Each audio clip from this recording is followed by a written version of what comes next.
Welcome to the Personal Development Mastery Podcast.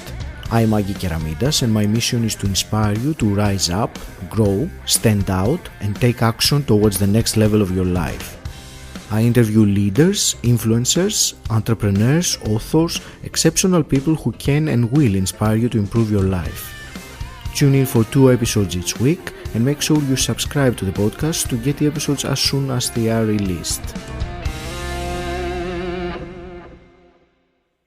This is the second half of the utterly fascinating and mind-blowing conversation with Mark Gober. If you missed the first part, please go back to the previous episode 132 and the conversation will make so much more sense if you start at the beginning of it. This is great, and I wanted to ask you, going back to what you were saying, that what if the brain does not produce consciousness, but instead it receives it like an antenna.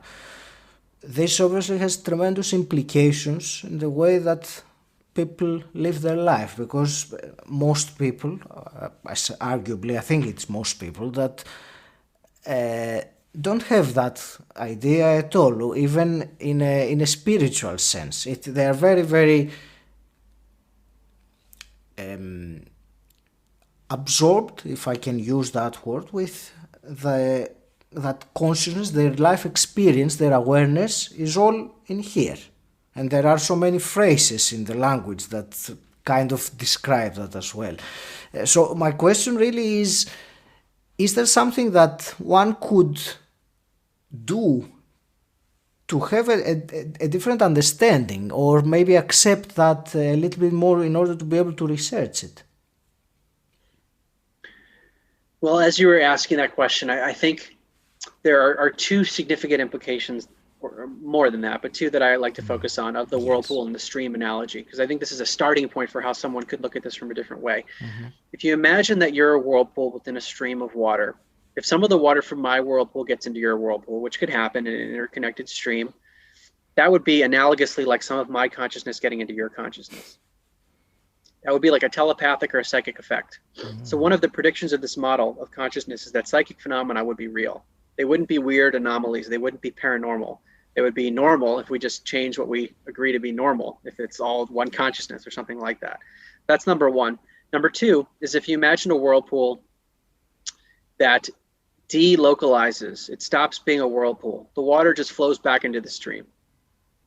That would be analogously like someone who's in a body where their physical body dies, their consciousness actually doesn't die, it transitions into a new state. It flows back into the broader stream. So these are the 2 big implications for me as I've studied this, that psychic phenomena would be real, and also there would be something known as the survival of consciousness after bodily death, meaning you don't die, which is a very radical thing to say, but now for me, I'm almost desensitized to it because there's so much evidence. And the way I've approached this from a rational academic perspective, as someone who's in business, saying, if I'm going to write a book about this and do podcasts, I have to have a rational way of looking at this. If there's any evidence for psychic abilities and any evidence for survival of consciousness after bodily death, even one piece of evidence, then the model that the brain creates consciousness cannot explain it, or would have an extremely difficult time explaining it, because those things should not happen. If consciousness comes from the brain, that would mean your consciousness is just almost like an illusory construction that emerges and pops out of your skull, and it's stuck there. There can't be anything that goes outside of it, because it's not connected to anything. Yes. And there could certainly be no consciousness after death, because the mechanism for consciousness is your body and your brain, and when that turns off, it's like a computer shuts off, so there can't be any consciousness anymore. But if we're connected as one stream, what 𝗏 Schrödinger, the Nobel Prize winning physicist, said, he said, in truth, there's only one mind. So the quantum physicists understood this. If we're part of one mind, and we are, like, as Kastrup says, it's like one mind has dissociative identity disorder. We're dissociated into these alter egos, whirlpools, and we can explain this stuff very easily, of psychic phenomena and survival of bodily death. Mm-hmm. And that's my first book, actually. It's structured that way. In the podcast, to an extent, it's structured that way. I have chapters on these things. So in the book, there's a chapter on telepathy, mind-to-mind communication. There's a chapter on the evidence for remote viewing, which is seeing something that's far away with your mind, both in space and time. There's evidence for precognition, which is knowing or sensing the future before it happens, which is this idea that consciousness is not only fundamental, but it's also beyond space and time. So it can reach forward, it can reach backward, because time doesn't even exist at this level, at this high level. I also look at psychokinesis, which is the mind impacting matter. Just sort of like if you change the waves in the pool, in the stream, then the physical manifestations of reality would change in a corresponding way. So the mind is actually impacting reality. So that's the psychic abilities. And I also looked at the evidence for all this stuff with animals, because they're scientists that looked at this.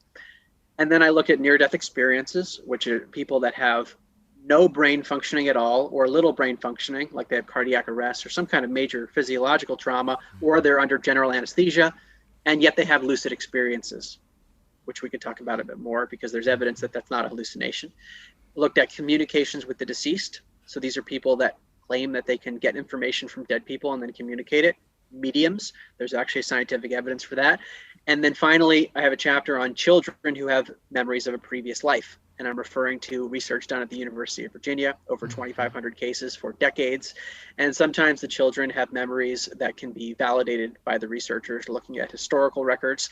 And sometimes the children have birthmarks or physical defects that match with medical records of a person that did die in the manner that the child describes. Crazy stuff. So my overarching point here, Aki, is, wait a second, if any one of those things I said is real, we haven't even talked about all the evidence. If there's any evidence for one thing, that's what I want to harp on. One thing. Brain equals consciousness can't explain that very well. It's much easier to explain if I want to be rational, to say, okay, we got to just shift the model of consciousness and we can accommodate for all this stuff. And that's my starting point for anyone who wants to look at this from an intellectual perspective, is to say, okay, can I deny all the science? And if I can't deny it, then wait, maybe I have to rethink my view of reality.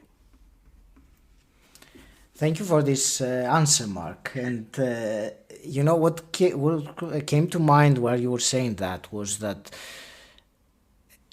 science really is finally catching up with some elements that a while back they would consider completely the elements of religion. Because what you were saying about consciousness not disappearing once we die, but going back or dissolving, or in other words, that it doesn't die. It is something that religions, no matter how much the message has been distorted through the ages, but they have been saying that we are immortal, shall we say, or we're made in the image of Creator and so on. So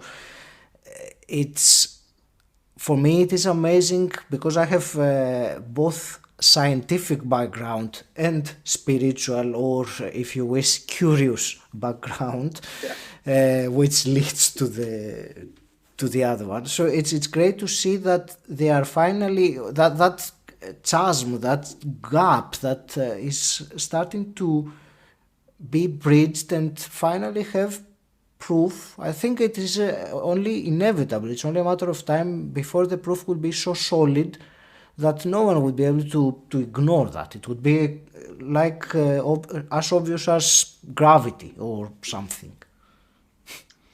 Well, I agree with you. And one of the things that shocked me most when I first started on all of this is I couldn't believe how much research there was on all of this. I mean, peer-reviewed scientific papers. The US government has declassified CIA documents talking about the reality of remote viewing, psychic spying, using people's minds to find things that are far away in these documents. And on my podcast, I interviewed Russell Targ, who was one of the leaders of the program in the 1970s and 80s, which went into the 90s, and he was there for part of that time, but actually training people to do this. So there's so much evidence for it, and yet how could it be that the mainstream scientific community doesn't talk about this? And in fact, there's an aversion to it, because now I've gotten to know many of these scientists who study these anomalous topics, the paranormal. I'm on the board of the Institute of Noetic Sciences, which was founded in 1973 by an Apollo 14 astronaut who had a mystical experience coming back from the moon that he speaks of. He's passed away, but he spoke of frequently and said, well, we need to be studying this stuff scientifically in an independent institution, because at most places, if you're a scientist who says, hey, I want to study precognition, which is how you could know something before it happens, they're going to say, okay, good luck getting tenure. It's not going to be an easy path for you. Yes. So I've had to think really hard, okay, what's going on here? Because we are at the infancy of learning about these things. I will acknowledge that. Like we might know that there's an effect, but we don't really understand it.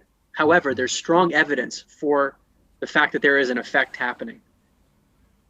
And it's been going on for a while that we've known about this. And I thought I had a good education and I knew nothing about this. And if I talked to my colleagues about it, they would tell me I'm crazy. And they have said, okay, that's crazy stuff. It doesn't exist.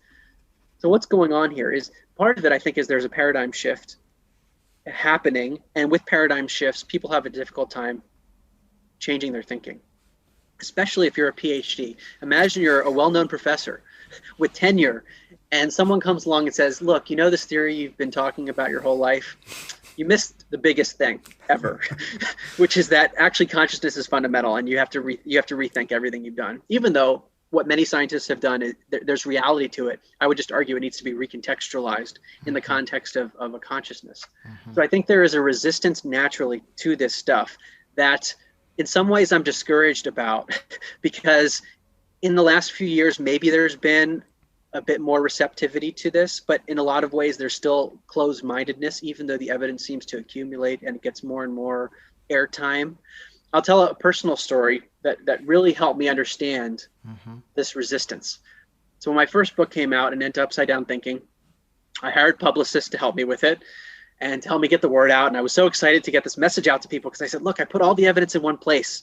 And I this is life-changing. It changed my whole life and I could help people so much and science could change. So let's get it out there. And I really wanted to get this to the mainstream scientists, even though I knew that there's been resistance. And I wrote about some of the scientists who will say, look, I won't even look at the evidence no matter what happens. Some of them will say they'll say that there might be evidence, but I don't want to see it. Imagine that. Imagine that. How unscientific is that? It's so unscientific, but that's the irony of it. Science has become a religion in that sense. It's dogmatic. But we reached out to, among other places, a mainstream scientific journal to say, look, there's this book and many scientists have endorsed this book. Would you like to feature it in your scientific journal or at least talk about it? This was a big time editor at a big time scientific journal that everyone knows of. He just said, no, I'm not going to look at it. And I told my publicist, I said, we got to show him some evidence. Let's send him the CIA documents and let's send him a paper that came out in 2018. It was published in American Psychologist, which is the official peer-reviewed academic journal of the American Psychological Association. It doesn't get any more mainstream. Yes. And it compiled all of the statistical evidence for things like telepathy and remote viewing and precognition, psychokinesis, those things I mentioned of psychic phenomena. He compiled, it's called a meta-analysis of taking all this analysis that's been done, putting it together in all these areas and saying, look, there's a strong statistical effect where in other areas of science, we accept these things to be real if we get this level of significance. And it doesn't mean that it's a big effect. It's just statistically significant. And I'll give an example to give your audience a sense of how this works. In the study of telepathy, mind-to-mind communication, the classic study, it's known as the 𝗁𝗏𝗏 experiment.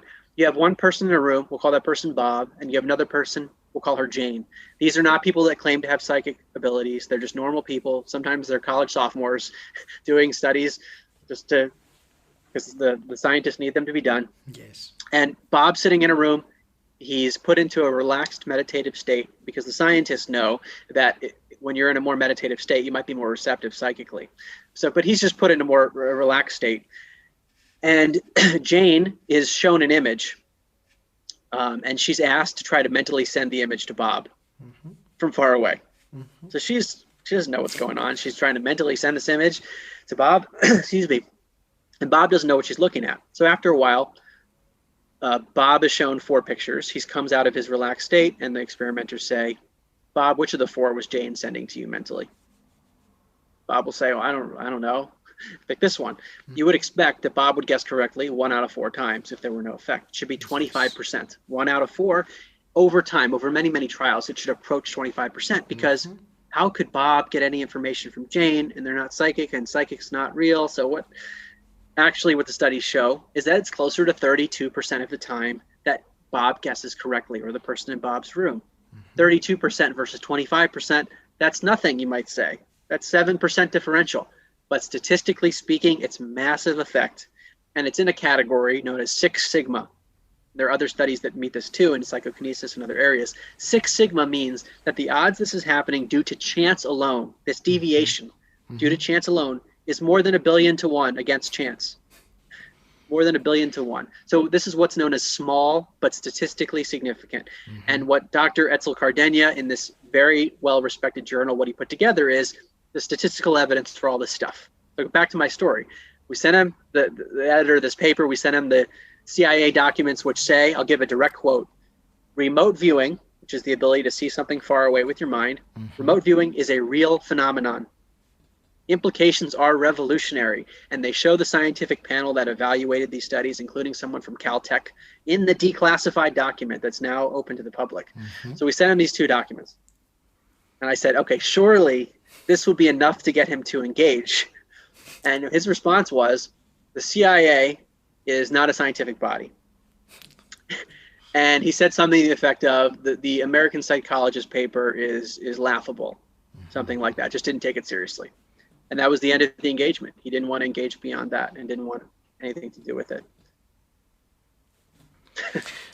I suppose, like anything, that not everyone is ready to receive a knowledge at any given time. Everyone, when the time is right, they do receive it. And I remember that quote that I like very much as well, that truth goes through these 3 stages always. The first, it is ridiculed, isn't it? Then violently opposed, and third, it's accepted as self-evident. So, and the more I see these things appearing, or new knowledge, or even with what's going on with COVID, knowledge does go through these stages, and it's very easy to ridicule something that only time will tell whether it was to be ridiculed or whether it became the truth. As with everything really in history, we can't see the future.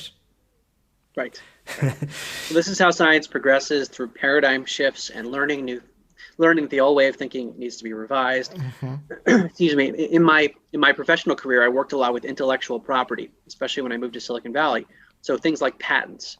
A patent is something that is both novel and non-obvious relative to everything that's been done in the past. So thinking about this idea of paradigm shift, I saw this all the time. If there were a new patented technology that would come out, there would be resistance in the industry to it. By definition, because it's something novel and non-obvious. And the scientists, the mainstream scientists, are the ones that preceded this invention would say, no, this is not how it's done. We do it this way. So there's always this tension in science, and there's a human desire for their own belief systems to remain intact. There's an egoistic aspect to it if one especially has promoted an idea to be resistant to something that would challenge it. And then it also takes a lot of mental energy to shift one's way of thinking. I mean, for me, it took so much energy, and it's so disorienting and disturbing to think that I was so wrong. I mean, I don't know exactly what's right now still, but I know that whatever I thought before was completely wrong. And I think there's even another level to this that's probably harder to put our finger on, but what we're talking about here is an incredibly empowering idea. It empowers the individual, that we are part of this universal consciousness. That means every single person is significant in some way, and every person's mind has power and influence in the world, no matter who you are, no matter what your socioeconomic class is. So one could imagine that those in positions of power or who have this kind of knowledge would not want everyone to understand how this works. So it's hard to understand if there are social engineering forces as well, in addition to our own resistance to new ideas, that there could be reasons for this information to be suppressed. And I'm receptive to that because there just seems to be so much evidence and such resistance and even within the media to ridicule this kind of thing. I'm thinking to Dr. Rupert Sheldrake, who is a former Cambridge biochemist who studied a lot of these psychic abilities. His Wikipedia page says that he's a pseudoscientist. So he uses something like that in the first sentence. So if you are an everyday person who doesn't have much time to research, and you say, look, let me look at the psychic thing, I'm just going to look at Wikipedia. He's a pseudoscientist. You're probably not going to continue. And that sort of thing, I think, keeps the science down. Yes, and I won't even go into Wikipedia or Facebook or all the other media outlets which control eventually what information will be received by the general public, because one who really wants to go deeper probably will go past Wikipedia, but for most people that would be enough to stigmatize a person, and for people to say, no, this is not credible, he's a quack, or because Wikipedia said so. Whoever writes that, that's a different story. Yeah. Mark, can I ask you, looking forward, as more and more of this knowledge and scientific evidence comes around, and people realize it, and more people accept it, and there is less and less resistance. So looking ahead in the future, how do you see humanity changed by this realization? I'm thinking of Rupert Spira, who is a philosopher in this area. He talks about how we look at the world's problems. We could name them very easily. There's so many problems that we can all point to in the world. He says they're all symptoms. Mm-hmm. They're not the disease. The disease is the misunderstanding of reality and the misunderstanding of our identity. That our identity is consciousness beyond the body as an interconnected thing. Our identity is not our body. So that's the biggest thing of all. If we could understand that, if everyone really understood that and lived it, and this is more my second book, and End Upside Down Living, how do we embody that? Mm-hmm. That's huge, but it's hard. I mean, because there's so much conditioning. We have to overcome our old way of thinking. And we're in a body that makes us believe the world as we see it is what it is.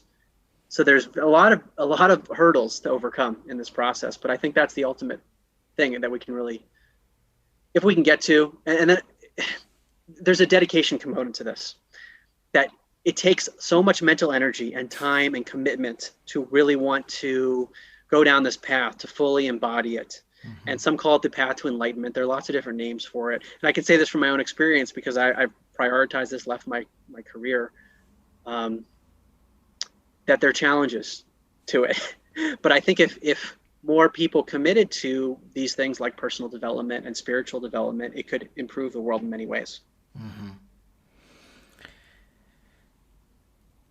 Is there a line, do you think, where that trying to transcend that idea that the consciousness is inside our head, is there a line where this goes beyond just intellectually understanding it and having to use some kind of, deeper understanding, spiritual if you want, or something more than the mind itself?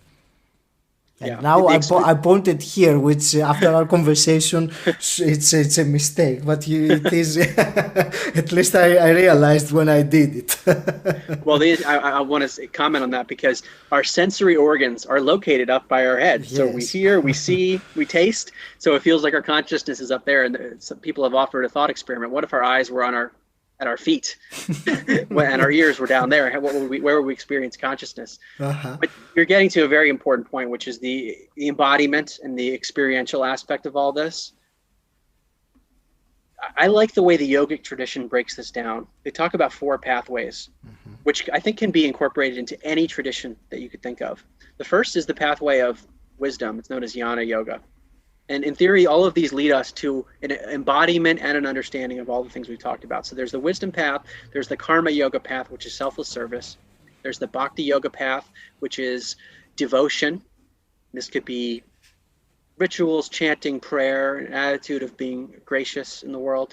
And fourth is generally energy, which could be anything from yoga to meditation to breathing exercises to nutrition, anything to focus on the energetic aspects. Mm-hmm. So wisdom, selfless service, devotion, and energy. They're like different pathways up a mountain that gets you to the same point of that many enlightened sages have spoken of. They speak of very similar things, of a oneness, an unconditional love, mm-hmm. Which, by the way, comes up in the near-death experience. When you get the brain out of the way, people talk about it. People talk about this with the psychedelic DMT, mm-hmm. that this one mind is an infinitely loving state of being. That's actually our true nature, and we're sort of trying to get back to that and get rid of all these blocks. So then it becomes a path of how does one How does one do all those things to get the knowledge and the wisdom all the way up, and to be doing selfless service and to be devotional and to have energetic practices? For each person, it might be different. And as having studied spiritual paths, which is more of my second book, is like, what are the commonalities? Whether it's the religious figures that people talk about, like the Buddha or Jesus Christ, or Muhammad, there's parallels in all of these people that have elevated themselves in consciousness, but also in modern day life. There are people that are going through these awakenings all the time. And there's a podcast called Buddha at the Gas Pump, which has been very influential for me, because the host, Rick Archer, he's interviewed hundreds of people that have had these awakening experiences. Everyday people, it's like you're pumping your gas at the gas station and you see someone there, and that person could be at a very high enlightenment level, but they're just normal people. That people go on these four pathways. But for me, it started with knowledge. It was all wanting to learn, what does science say? But as I've progressed in my own journey, I've been thinking about these other pathways. How am I serving? How am I being devotional? What kinds of energy practices am I doing?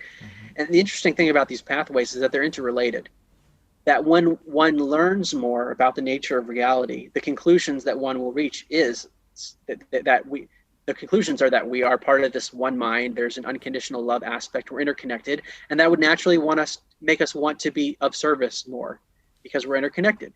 It would also make us naturally more devotional and more gracious, because we're part of this broader intelligence.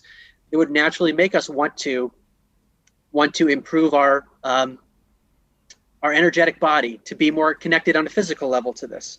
So it's like you start on one path, but the others naturally become incorporated with it. So what is going back to your original question, I think what you're alluding to is like, kind of how do we at an individual and collective level get to this point where we're more connected to truth? Because I think truth is something along the lines of what we're discussing. And I think the way we do it is by reorienting our lives. And I start my second book by asking a question. I say, what is the overall intention of your life? And I ask people to think about that. And the whole book is devoted to answering that question. And I answer for myself. But if we really think hard about what's the intention of our life, where is our compass pointed? And then actually live a life that seems to be in alignment with reality, to me, that is the ultimate solution.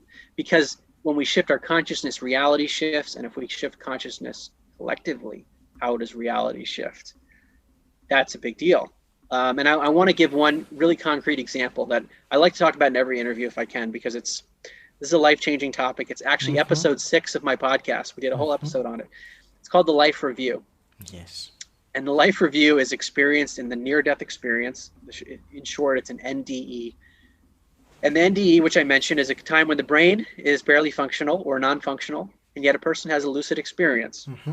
So Dr. Bruce Grayson from the University of Virginia, who I interviewed for my podcast, he's been studying these near-death experiences for decades, and he says we're left with this paradox that at a time when the brain isn't functioning, the mind is functioning better than ever. What is going on? You get the brain out of the way and people are hovering over their bodies. They talk about this unconditional love sense. They see deceased relatives sometimes. Sometimes they see beings of light. And sometimes they'll see things in the room that upon being resuscitated are validated as accurate. So they'll be like, I hovered over my body. I saw my own resuscitation. I saw something in the other room. I saw something on the roof or the ledge or something outside. And they come back in, and then the doctors or family say, wait, no, that's not possible. What you're describing is accurate. And these are very significant. They're known as veridical out-of-body experiences, meaning the thing they experienced was verified as accurate. You know what that means? It's not a hallucination by definition. So I give that preface to say that, okay, what happens in the NDE state, the near-death experience, is very significant to tell us something about the nature of reality. What are we missing with our brain? What is the blindfold blocking out? And what people often report is a life review, also in the state of being out of their body or whatever, where they relive their whole life in a very short amount of time. So something with time is weird, that you could relive your whole life in a short amount of time. But what people say is that not only do they relive the events through their own eyes and feel everything that they experienced, but they relive it through the eyes of the people that they impacted, as if they were that person. Okay, so this is the idea of interconnectivity, the one mind. It's like when we're in this other dimension of reality, the one mind can switch lenses. It can be multiple whirlpools at once. This is incredibly significant because when people come back in their bodies afterwards, after the life review, they say, whoa, these materialistic things I cared about, those are not the things I was seeing in my life review. I didn't see how much money was in my bank account in my life review. I saw how I treated the cashier at the grocery store and how that action, positively or negatively, impacted every other person in line afterwards. So what people say frequently is the little things are the big things in the life review. And they change their life when they come back often. Sometimes they change their jobs, they get divorced. I interviewed a man named Daniel Brinkley for my podcast who's had 4 life reviews in 4 near-death experiences. Wow. He was electrocuted, he was struck by lightning. He had open heart surgery twice, brain surgery once. And each time he had a life review where he relived his combat days in Vietnam. So he experienced the deaths of the people that he killed through their eyes. He got to feel that pain. And for him, it was very difficult to talk about, to have to live through that multiple times. He also told me that he experienced the pain of the child that would no longer have a father because he had killed a father. He felt the indirect effects. He said they were not quite as strong, but he felt the indirect effects. So you can see the rippling of our actions. So just hear that fact for your listeners. And we never know who's going to hear this when. It could be next week. It could be years from now someone hears this.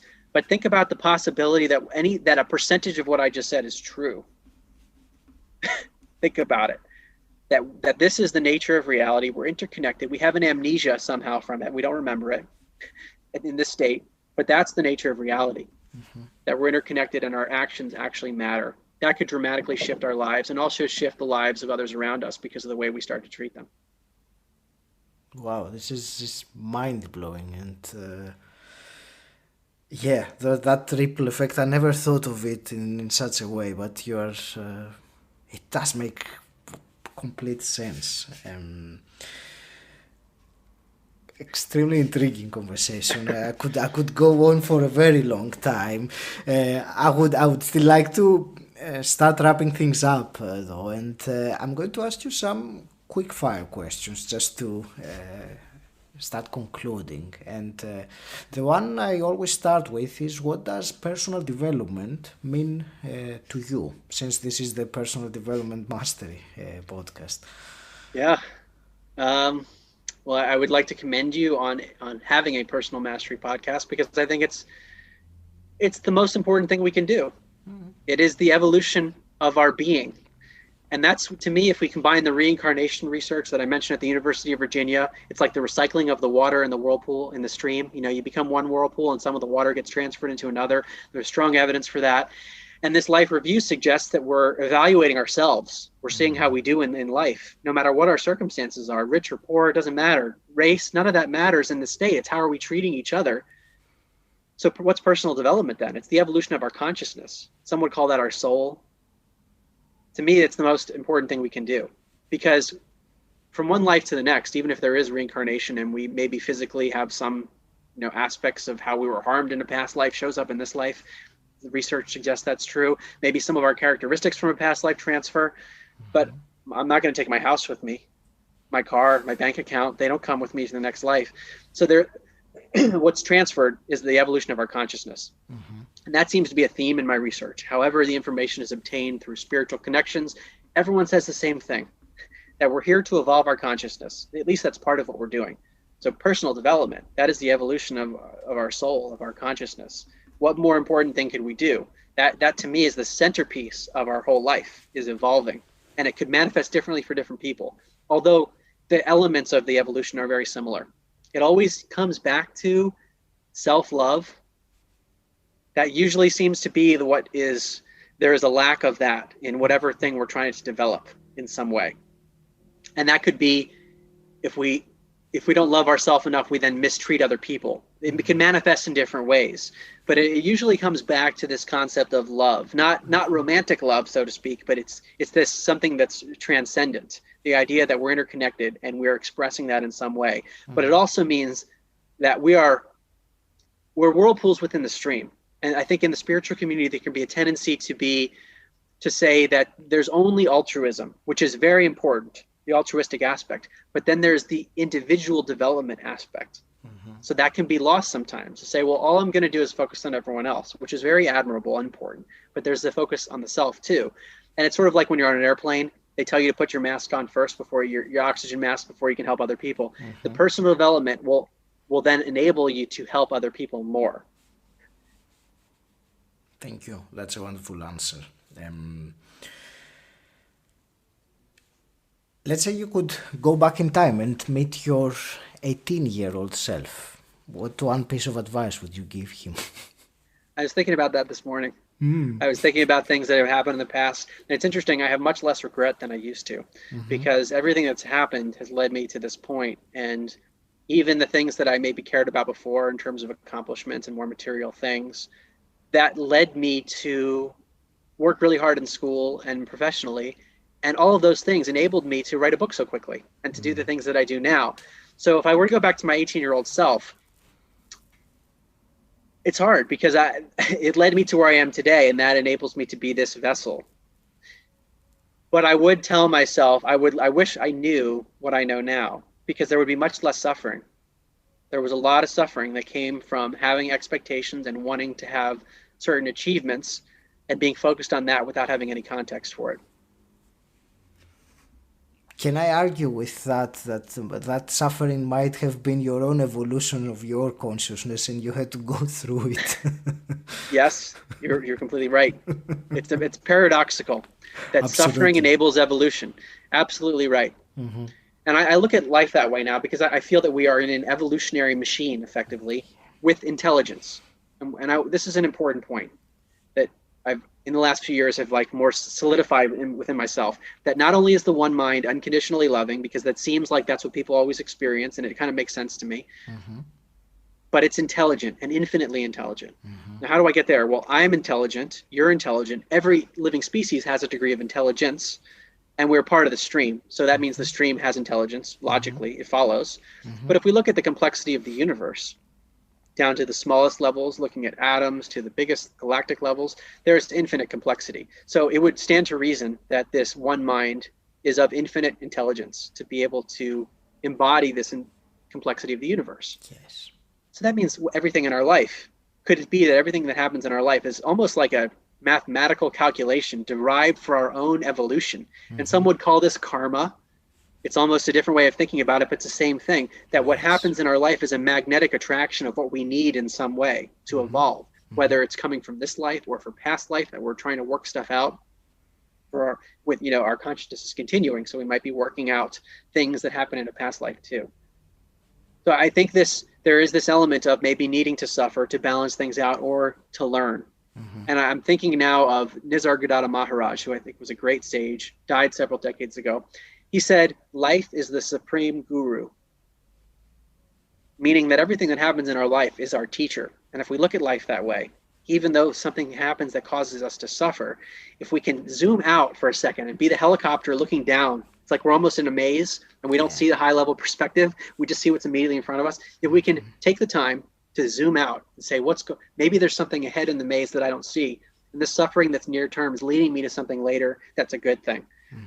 So maybe to re-answer your question, the suffering maybe needed to happen, but I would have had a different way to frame the suffering. To say, okay, I'm suffering right now, but maybe I need this for a certain reason. Yeah. And it is, as you said, it is a paradox, but it's.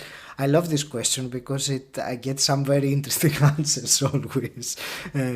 Mark, out of all this conversation we've had today, if you were to give to the listener one actionable item, something they can take away and implement, and what would you tell them? I go back to the life review. There can be a tendency to not want to think about that conversation that we just had, because the implications are so immense. You can almost want to say, oh, wait, what have I done in my past? Or, whoa, everything I do has ramifications in the world, and there's rippling effect to my actions, and I have to take personal responsibility. I think that's a big part of our life, is to take personal responsibility. And I think one of the issues in society is a tendency to become a victim and not take responsibility. I will close with this. Ken Wilber, the philosopher, he says, it's not just about waking up, which is this, having maybe incredible experiences in meditation, feeling the one mind, the unconditional love. That can all be in the bliss. That's part of it. But there's also other areas of development that are somewhat independent. He says there's waking up, there's cleaning up, and there's growing up. And this will be the parting message to your audience. Waking up is very important. So maybe that's doing our knowledge and our meditation and our devotion and our selfless service. But there's cleaning up too, which is looking at our own trauma and figuring out maybe what's been repressed and allowing that to be expressed. Because if we don't clean up, it's going to come back to haunt us in some way, and we're going to be forced to. But there's also growing up, which is this life review concept of responsibility, to accept responsibility for our own actions, and to not just want to shut it out and not to be naive, to acknowledge that there can be darkness as well. So there's waking up and cleaning up and growing up, the maturation process. If we think about our lives in that way, how are we waking up? How are we cleaning up? How are we growing up? And just maybe for a minute a day, ask ourselves that question. And then ask the question, what's the overall intention of my life? Yes. And come up with an answer for it. I know I just left a lot of different things. But I will summarize it by saying this. To ask yourself the question, what is the overall intention of my life? How am I orienting my compass? Because if you ask that question, everything else will flow from it. And I wish more people would ask that question, because I bet that if you ask that question to lots of people, most of them would have never even considered to answer it, sadly. Mark, how can people connect with you and find out more about yourself and what you do? My website, which is my name, markgober.com, markgober.com. Also, my two books, An End to Upside Down Thinking and An End to Upside Down Living. They're available on Amazon. They're in Kindle, hardcover, and Audible. And my podcast, Where Is My Mind, which is available on Spotify, Apple Podcast, all the major players. Awesome. Is there, I know for me it was a really intriguing conversation, and we talked about many things, and I'm sure there were like 20 times even more that we could talk about. But from your point of view, is there anything that you were hoping that would be discussed today and we completely missed it? We covered a lot. Thank you. You asked great questions, very well-informed questions, and I can tell that you've done a lot of thinking about personal development and orienting your compass based on the questions you've asked. So I think we've covered what I would hope to cover, and at the same time, we're in an intelligent universe, and whatever came through in this conversation probably came through for a reason that I don't know, and you asked questions probably that you might not understand fully. And so I'm just going to hope that your audience listens to this whenever they do, and that they get what they need from it. That's brilliant. Thank you very much. Mark, I want to thank you again for your time and sharing your insights with me today.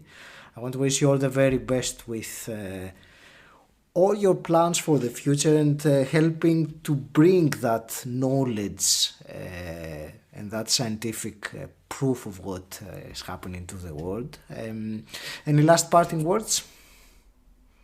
I want to thank your audience for listening this far in the conversation, because if you have, you've been exposed to a lot of ideas. What's fun for me is that I get to spend all this time learning and then pick out what I feel to be the most important pieces, and then we can have these conversations. But I would just encourage your audience that if you're interested in this and you feel a pull, not everyone feels a pull, but some people feel a really strong pull. I would say go with it, because what is the nature of reality? If what we're talking about today is even partially true, then there's probably a desire for all of us innately to want to understand ourself, because ourself is connected to the nature of reality. So I would just give encouragement to go for it, and to maybe, if you're really busy, even to, instead of listening to one podcast a week, listen to 2 podcasts a week. Think about how you can ratchet it up. And I say this from personal experience, that it is really life enhancing and has helped to reduce suffering. There is still suffering, but I can contextualize it much more. And so life improves. Even though it can be a rocky process upward, there can be some down times. It's an overall upward trajectory. Thank you for listening. If you enjoyed this podcast, please subscribe and rate it on Apple Podcasts. And also share this episode with someone who you think will benefit from it. If you want to find out more about what I do and gain access to exclusive content, join my Facebook group Personal Development Mastery. The link is in the show notes, or you can simply type bit.ly/PDM group. And until next time, stand out, don't fit in.